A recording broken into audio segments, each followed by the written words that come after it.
Video ini akan dimulai dalam 5, 4, 3, 2, 1.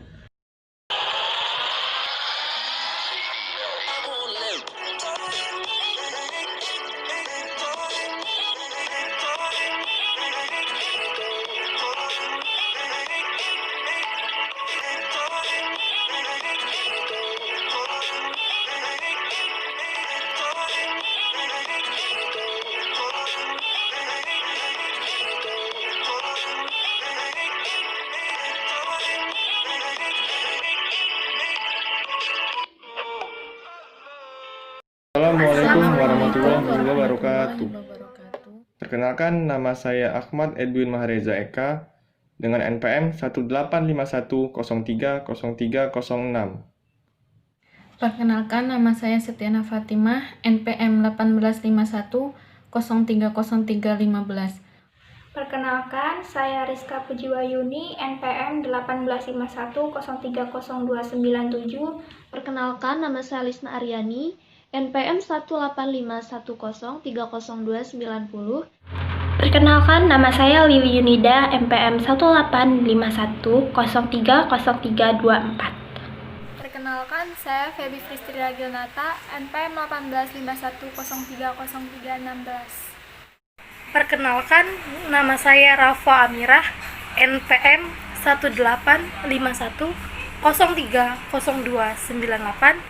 Baiklah, di sini saya akan menjelaskan pengertian etika profesi akuntansi, yaitu suatu ilmu yang membahas tentang perilaku dan perbuatan baik dan buruk manusia sejauh apa yang dipahami oleh manusia terhadap suatu pekerjaan yang membutuhkan pelatihan dan penguasaan khusus terhadap suatu pengetahuan khusus sebagai akuntan. Ada dalam prinsip yang menjadi dasar dalam kode etika akuntansi. Prinsip tersebut adalah yang pertama, tanggung jawab profesi. Bahwa akuntan di dalam melaksanakan tanggung jawabnya sebagai profesional harus senantiasa menggunakan pertimbangan moral dan profesional dalam semua kegiatan yang dilakukannya. Yang kedua yaitu kepentingan publik. Akuntan sebagai anggota IAI berkewajiban untuk senantiasa bertindak dalam kerangka pelayanan kepada publik, menghormati kepentingan publik, dan menunjukkan komitmen atas profesionalisme.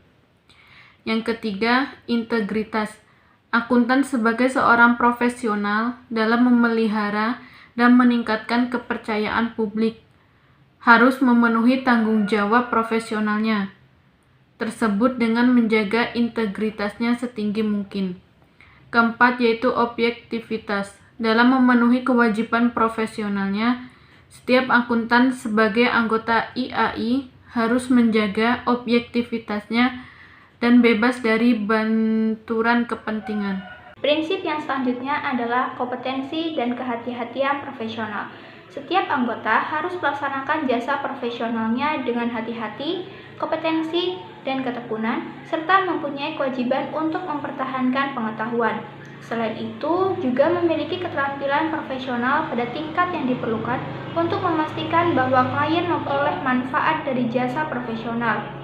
Hal ini mengandung arti bahwa anggota mempunyai kewajiban untuk melaksanakan jasa profesional dengan sebaik-baiknya sesuai dengan kemampuannya demi kepentingan pengguna jasa dan konsisten dengan tanggung jawab profesi kepada publik. Yang selanjutnya adalah kerahasiaan. Prinsip ini menghormati kerahasiaan informasi yang diperoleh selama melakukan jasa profesional dan tidak boleh memakai atau mengungkap informasi tanpa persetujuan, kecuali bila ada hak atau kewajiban profesional atau hukum yang mengungkapkannya. Seorang akuntan berkewajiban untuk menghormati kerahasiaan informasi tentang klien yang diperoleh melalui jasa yang profesional yang diberikan. Kewajiban kerahasiaan berlanjut bahkan setelah hubungan antara anggota dan klien berakhir. Selanjutnya adalah perilaku profesional. Setiap anggota harus berperilaku konsisten dengan reputasi profesi yang baik dan menjauhi tindakan yang dapat mendiskreditkan profesi. Kewajiban ini adalah sebagai perwujudan tanggung jawabnya kepada penerima jasa, pihak ketiga, anggota lain, staf, klien, dan masyarakat umum. Yang terakhir adalah standar teknis. Setiap kegiatan harus mengikuti standar teknis dan standar profesional yang relevan, sesuai dengan keahliannya dan dengan berhati-hati. Berkewajiban untuk melaksanakan penugasan dari klien selama penugasan tersebut sejalan dengan prinsip integritas dan objektivitas.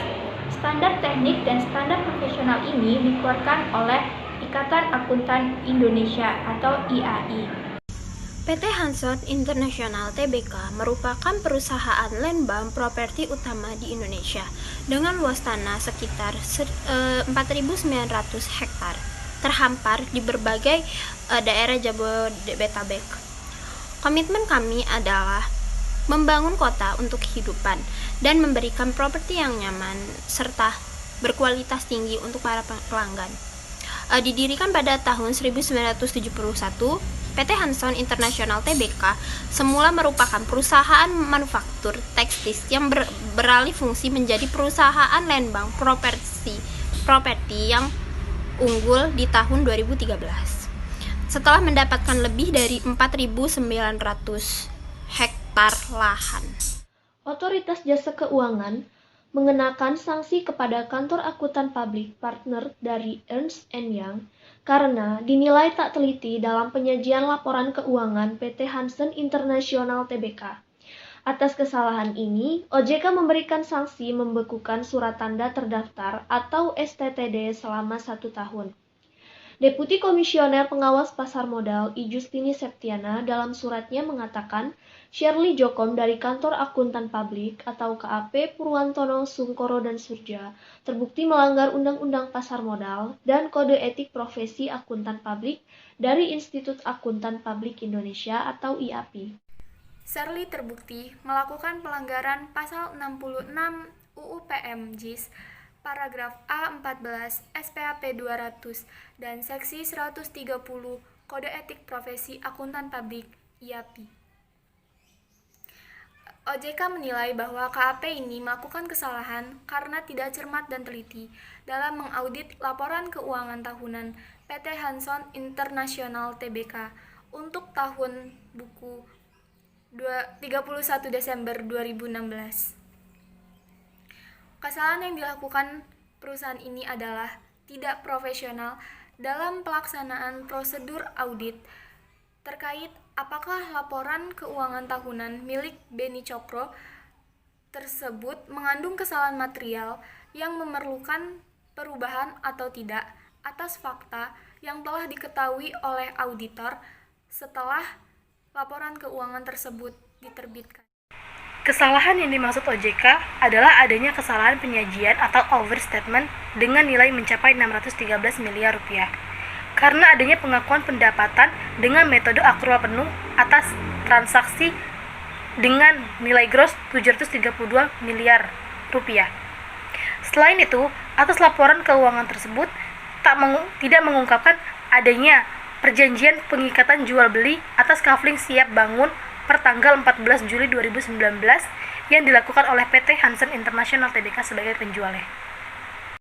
Pelanggaran kode etik profesi yang dilakukan oleh akuntan publik terhadap kasus PT Hanson International terbuka.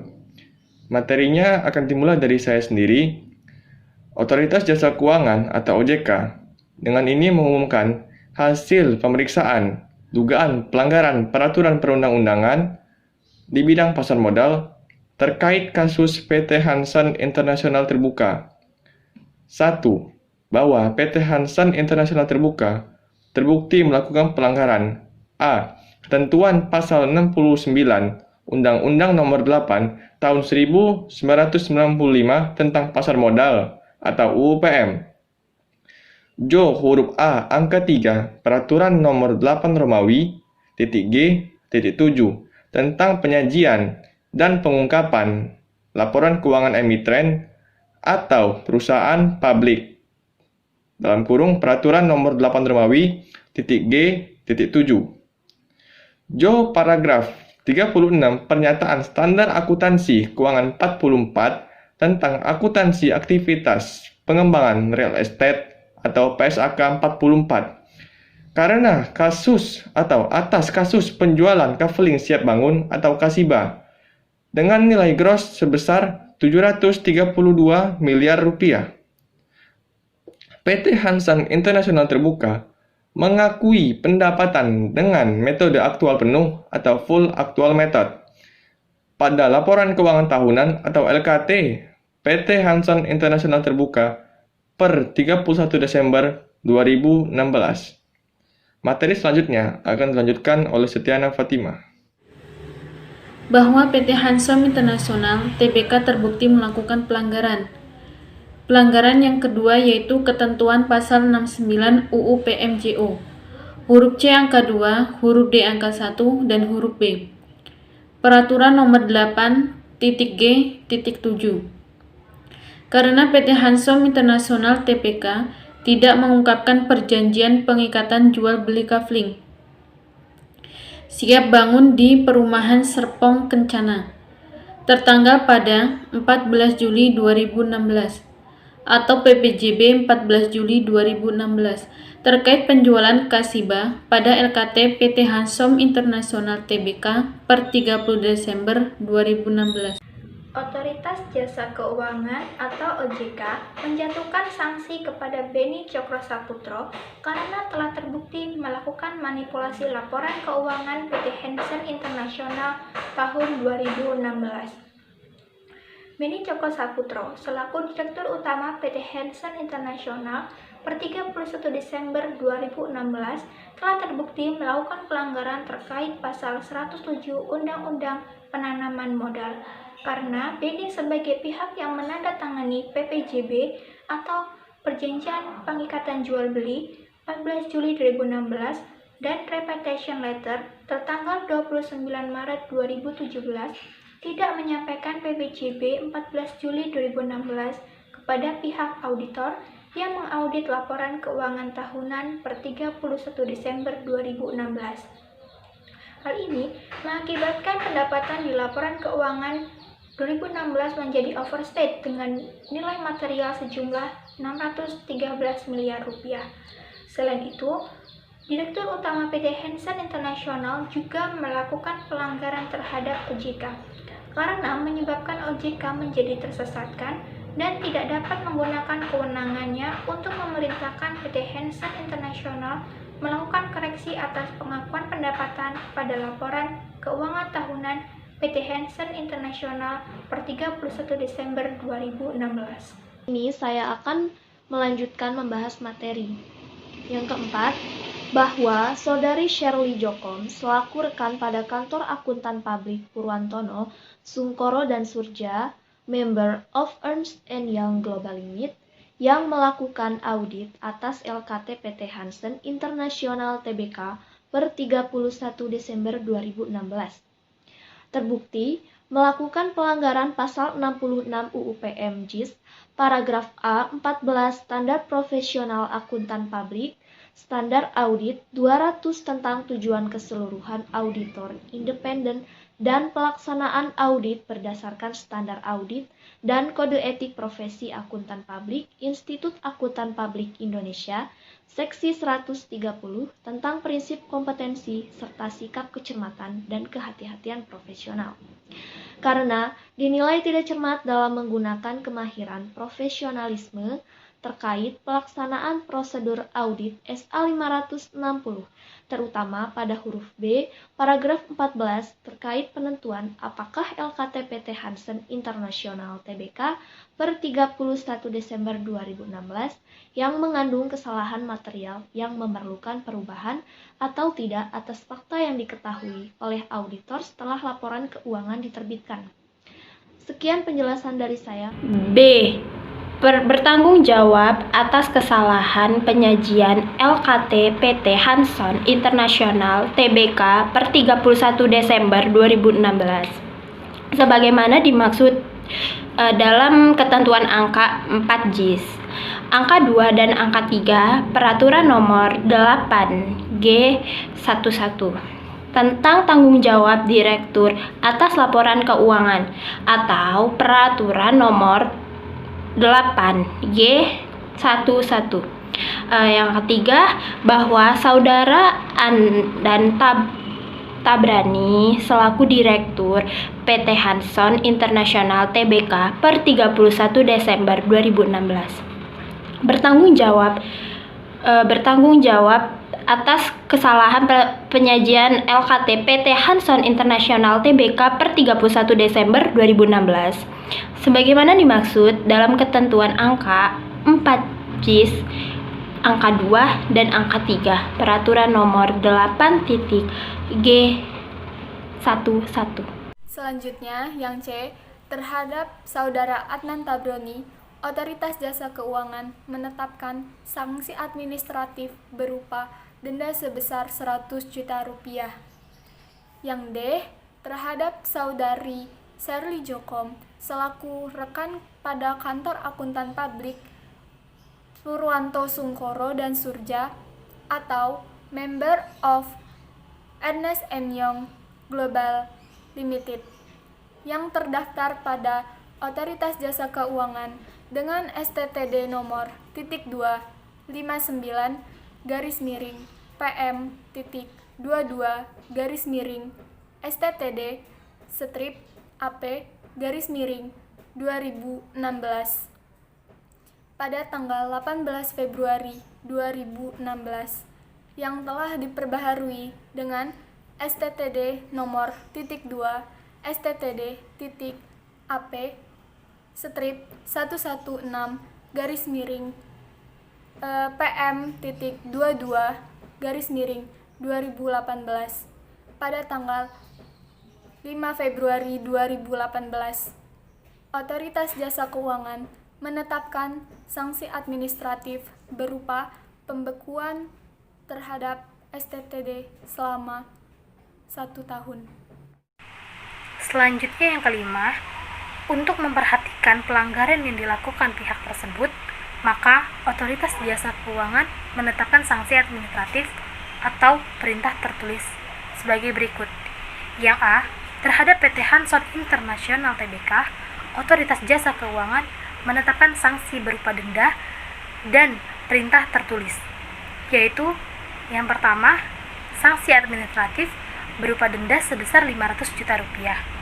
Yang kedua, perintah tertulis untuk melakukan perbaikan dan penyajian kembali atas LKT PT Hanson International Tbk per 31 Desember 2016. Selanjutnya yang B, terhadap Saudara Beni Cokro Saputro, Otoritas Jasa Keuangan menetapkan sanksi administratif berupa denda sebesar 5 miliar rupiah. Sekian, terima kasih. Wassalamualaikum warahmatullahi wabarakatuh.